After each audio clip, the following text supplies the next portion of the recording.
Thank you, Jen. White House Chief of Staff Ron Klain retweeted a message yesterday, not once but twice, that inflation and supply chain issues are high-class issues. But some of the sharpest price increases over the last month included products that every American buys: beef products, chicken, eggs, regular unleaded gasoline, laundry equipment, furniture, clothing, the list goes on.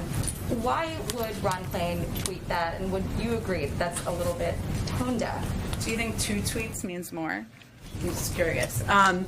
So just for context, what Ron Klain retweeted was a tweet from the former chairman of economic advisors, Jason Furman, where he said, for full context, which I think is important, most of the economic problems we're facing, inflation, supply chains, are high-class problems. When he went on to say is, we wouldn't have had them if unemployment rate was still 10%. We would instead have had a much worse problem.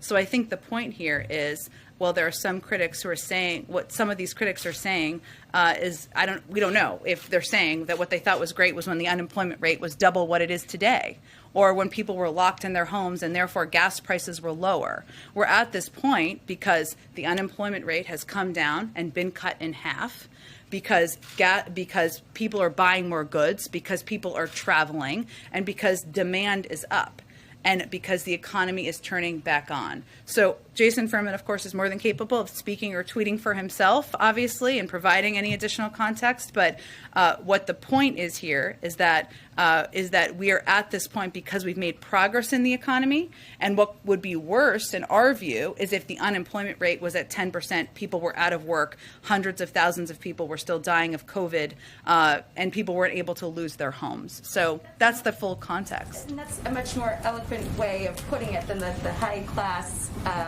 comment in that tweet. It's not the first time that Ron Klain's Twitter has drawn some sharp criticism. Is that something that the White House is addressing at all, given this pushback, this criticism? Are we addressing the Chief of Staff's Twitter habits? Yes. It is not a top priority, I would tell you, at this point in time.